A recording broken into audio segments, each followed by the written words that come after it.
Assalamu alaikum everyone. Welcome back to the day 13 of understanding Quran in the most easiest way.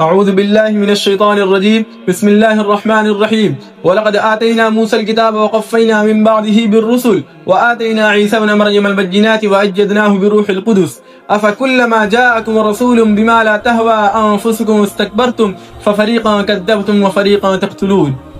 اللہ تعالیٰ فرماتے ہیں کہ ہم نے حضرت موسیٰ علیہ السلام کو کتاب دی اور ان کے پیچھے مزید رسول بھیجے اور حضرت عیسیٰ علیہ السلام کو کھلی کھلی نشانیاں دی اور روح القدس یعنی حضرت جبرائیل علیہ السلام کے ذریعے ان کی مدد کی.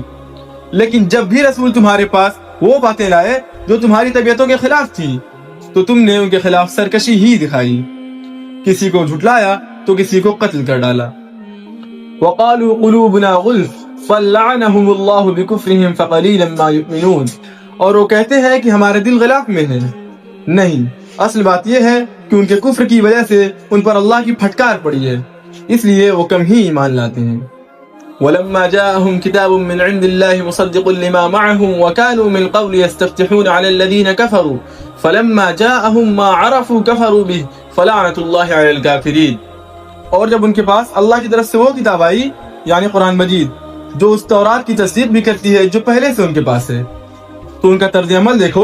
باوجود کہ یہ خود شروع میں کافروں یعنی بت پرستوں کے خلاف اس کتاب کے حوالے سے اللہ سے فتح کی دعا مانگا کرتے تھے، اور جب وہ چیز ان کے پاس آ گئی جسے انہوں نے پہچان بھی لیا تو اس کا انکار کر بیٹھے. اللہ کی لعنت ہے ان منکرین پر. بئس ما اشتروا به انفسهم ان يكفروا بما انزل الله بغيا ان ينزل الله من فضله على من يشاء من عباده فباءوا بغضب على غضب وللكافرين عذاب مهين. اللہ تعالیٰ فرماتے ہیں کہ بری ہے وہ قیمت جس کے بدلے انہوں نے اپنی جانوں کو بیچ ڈالا ہے.